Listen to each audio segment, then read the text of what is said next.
السلام عليكم ورحمة الله وبركاته. ازيكم يا حبايب قلبي؟ عاملين ايه؟ يا رب تكونوا بخير. تعالوا بقى النهارده عشان نعمل مع بعض الجمال اللي انتوا شايفينه ده. هنعمل مع بعض البرجر وكمان هنعمل مع بعض الشاورما.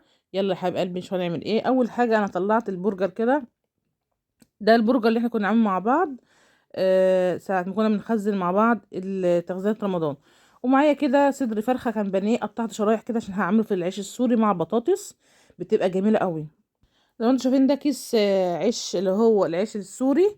ده الكيس ده بيتباع ب7.5، بيتباع في 5 رغيفة، يعني الكيس ده ب7.5. وعندي كده جرجير، واخدة كده العيدان وكاتشب، وحاطة كده شرايح طماطم علشان ده البرجر. وكمان حاطين كده المخلل اللي احنا كنا عاملينه مع بعض، الليمون. وكمان الترش اللي احنا كنا عاملينه مع بعض برضه قبل كده. انا ما لقيتش كابوتشا، فهحط مكانه جرجير للبرجر عادي يعني. فجبت كده جرجير، خدت كده العيدان عشان ما لقيتش كابوتشا.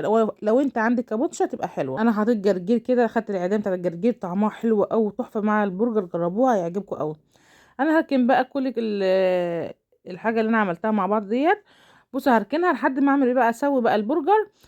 انا بقى في الوقت دوت انا قطعت كده بطاطس طازه، علشان انا بحب في العيش السوري اللي هو الشاورما مع الفراخ.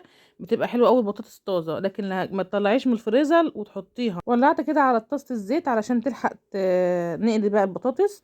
وكمان هغلي اللبن زي ما انتم شايفين كده عشان يلحق نعمله في البلح. انا خلاص كده غليت كده اللبن، اسيبه بس يبرد كده، وبعد كده هرجع كده اقلي بطاطس كده عشان ايه، ان شاء الله نخلص الاكل ان شاء الله نص ساعه نكون مخلصين كل حاجه. انا كده جبت كده بقى ايه صينيه تيفال علشان ما يلزقش فيها البرجر، وحطيت كده حبه زيت. واول ما الزيت يسخن اقوم حاطه البرجر على طول.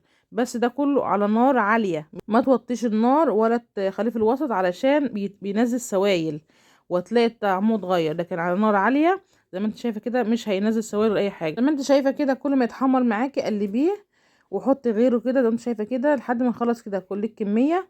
بس اهم حاجه ايدك يعني قلبيه على طول عشان ما يتحرقش.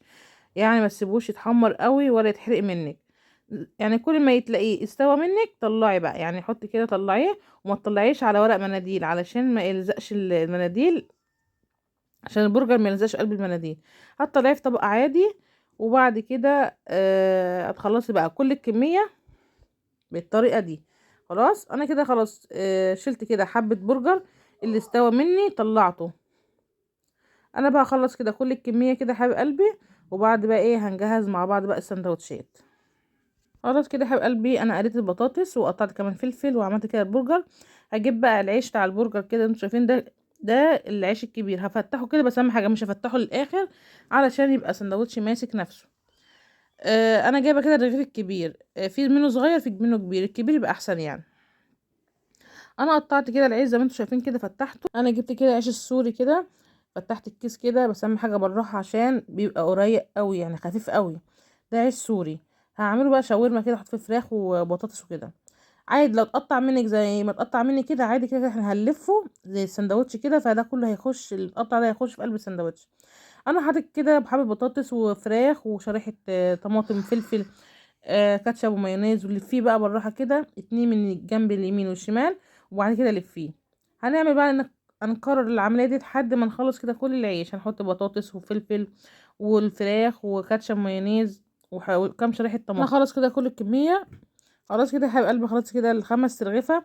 هجيب بقى صينيه التيفال بتاعتي وادهنها بس الزيت عشان ما يلزقش من العيش. وهولع كده على نار وسط عشان يتحمر معايا كده بيبقى فيه قرمشه. واخلص كده ايه كمان البرجر، جبت كده العيش فتحته وحطيت كده طبقه كده جرجير البرجر طماطم فلفل. الحشو اللي انت بتحبيه حطيه. مش عايزه تحط طماطم ما تحطيش، عايزه تحطي بصل معاهم بس انا ما بحبش البصل. اخلص كده يا حبيب قلبي البرجر كده وهرجع لكم بعد ما اخلص. خلاص كده يا حبيب قلبي بعد ما خلصت كده، وكمان عبيت كده البلح كده باللبن. وعبيت كده البرتقال اللي احنا كنا مفرزينه مع بعض، وحطيت كده بلح كده اللي حابب ياكل كده. وكمان عبيت كده تمر وعرقسوس، عبيت كده اللي يشرب بقى تمر اللي يشرب عرقسوس. وكمان عملت كده البرجر اهوت اللي احنا حاشينها مع بعض. وكمان حطيت كده ده المخلل اللي احنا كنا عاملينه مع بعض قبل كده. وادي كمان الشاورما تحفه يا جماعه. العيش السوري دوت لو حطيتي فيه بطاطس بس تبقى تحفه. وكمان حطيت كده برجر بس من غير اي حشوات عشان عندي جزء بيحب بحشوه وجزء بيحب ساده. وحطيت كده شيبسي وبطاطس وجرجير وكاتشب مايونيز دي اللي يحط برضو. وحطيت كمان الليمون اللي احنا كنا عاملينه مع بعض، وحطيت كمان جرجير. وزي ما انتم شايفين كده يا حبايب قلبي، مفيش نص ساعه كنت مخلصه كل الفطار. ايه رايكم بقى؟ احلى شاورما واحلى برجر عملناه في البيت من غير ما تشتروا من بره. كل حاجه سهله وبسيطه. ايه رايكم يا حبايب قلبي؟ لو عجبكم بقى الفطار بتاعي، ما تنسوش تشتركوا في القناه وفعلوا الجرس علشان يوصلك كل جديد. واحلى لايك كده، احلى اخوات في الدنيا. والسلام عليكم ورحمه الله وبركاته.